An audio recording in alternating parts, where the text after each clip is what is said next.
குடு நான் 5வது மாடி போகிறேன்.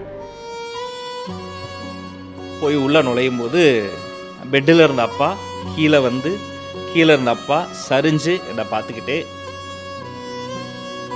அவர் கண்ணு திறந்து தான் இருக்குது, ஆனால் அவர் அப்படியே அன்கான்ஷியஸ் ஆகி அப்படியே சரிகிறாரு.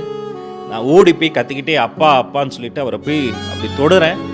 அவரை தொடும்போதே தெரியுது நல்லா குளிர்ந்து ஏதோ ஒரு ஐஸ் கட்டியை தொடுற மாதிரி இருந்தது.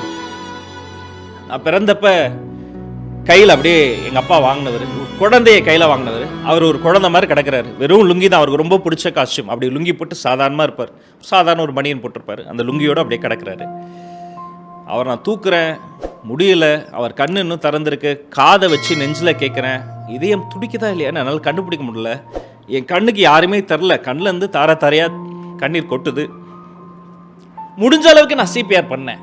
அவர் நெஞ்சு கூட உடையிற அளவிற்கு மேலே ஏறி உட்காந்து அந்த இதயத்தை துடிக்க வைக்கிறதுக்காக முடிஞ்ச அளவுக்கு சிபிஆர் பண்ணேன். அங்கே நிறைய நெய்பர்ஸ் வந்து ஹெல்ப் பண்ணாங்க. சில பேர் கையை அப்படி தட்டினாங்க, சில பேர் தூக்கி பிடிச்சாங்க. சேரில் உட்கார வைக்கிறோம்.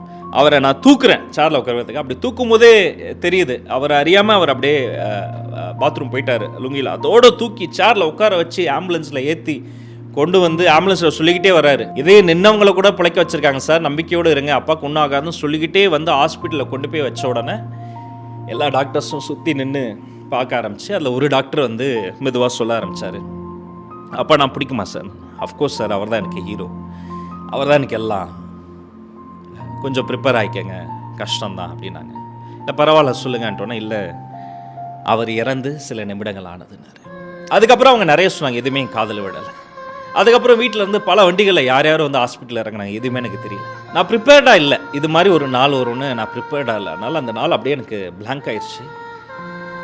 ஆனால் யோசிச்சு பார்க்குறேன், ஒருவேளை இப்படி ஒரு நாள் வரும்னு தெரிஞ்சிருந்தா இன்னும் அப்பா கூட கம்மியாக சண்டைகள் போட்டிருப்பேன். இவ்வளோதான், இப்படி தான் லைஃபு. அடுத்த நாள் நம்மளுக்கு உறுதி இல்லைன்னு தெரிஞ்சிருந்தா அவர்கிட்ட முரண்பட்ட விஷயங்கள்லாம் கொஞ்சம் விட்டு கொடுத்து போயிருப்பேன்.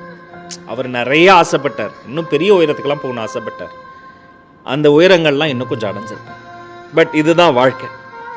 இன்றைக்கி அவர் தவறி பல மாதங்கள் ஆகிறது. என்னுடைய வீட்டில் அழகையே புகைப்படமாக சிரிச்சுக்கிட்டே இருக்கிறாரு. அவர் ஆசைப்பட்டு அவர் செய்ய சொல்லி செய்யாத சில விஷயங்கள் இருந்தது, அதையெல்லாம் இப்போ நான் செஞ்சுக்கிட்டு இருக்கிறேன். ஒவ்வொரு பிரச்சனையும் போது அவர்கிட்ட சண்டை போட்டேன் பாருங்க, ஏன் அப்போல்லாம் அவர் இப்படி பிஹேவ் பண்ணாருங்கிறது இன்றைக்கி நான் புரிஞ்சுக்கிறேன். ஒன்று இறந்த பிறகு சிலை வைத்து மரியாதை செய்வதை விட உயிரோடு இருக்கும்போதே இலை வைத்து அவர்களோடு பேசி சந்தோஷமாக சாப்பிட்டு அவர்களுக்கான மரியாதை செய்யணுங்கிற ஒரு பெரிய பாடத்தை நான் உணர்ந்துக்கிட்டேன். Behind Us வழங்கும் அன்புள்ள அப்பா title sponsor SIMS hello doctor, discover the true joy of good health மற்றும் கிராண்ட் ராயல் டூர்ஸ். உங்கள் ஒவ்வொரு ட்ரிப்பையும் ஸ்வீட் மெமரிஸ் ஆக்க கிராண்ட் ராயல் டூர்ஸ்க்கு வாங்க. Powered by Chennai Amirtha aviation nursing hotel management, ஈஸியா படிக்கலாம் சேலரியோட. Manju group, I spot intelligent flats of Kovai south, IT corridor starting from 9.9 lakhs. Danish Ahmed College of Engineering Tamaram, Chennai, a school of intellectual powerhouse.